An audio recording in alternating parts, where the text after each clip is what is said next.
the patron saint of confessors, Saint Jean Vianney, who had a case where a mother, depressed, wanting to die, approached him because her son committed suicide, jumping off a bridge. That at the moment of death is the soul snatching, God's soul snatching, because in that moment, everything is revealed to the soul. It's a very august, solemn moment.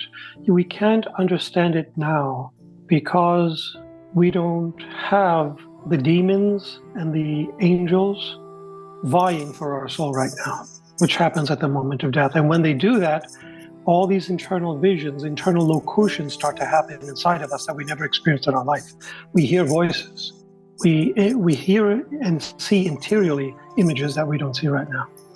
At the moment of disillusionment, in seeing and in experiencing firsthand how much we, the Trinity, love the soul and do love it now, the soul feels so much sorrow that it repents for not having loved us. It recognizes our will as the beginning and completion of its life.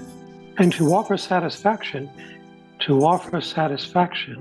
it accepts its death to accomplish one act in our will, because without one act in our will, it cannot enter heaven.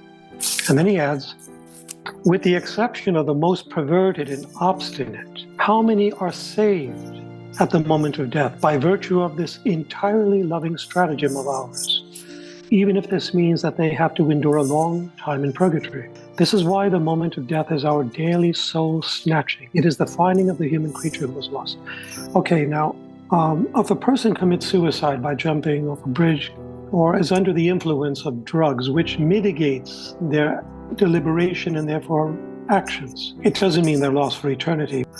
So Saint Jean Vianney, the patron of confessors, was approached by a desperate woman, a mother of a son who had killed himself.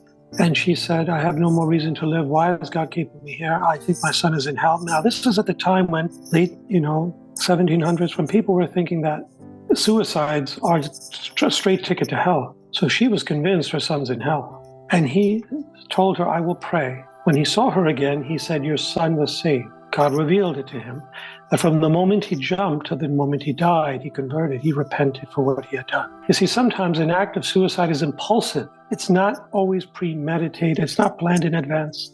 And there's a lot of duress that accompanies it, and therefore lack of deliberation, lack of premeditation.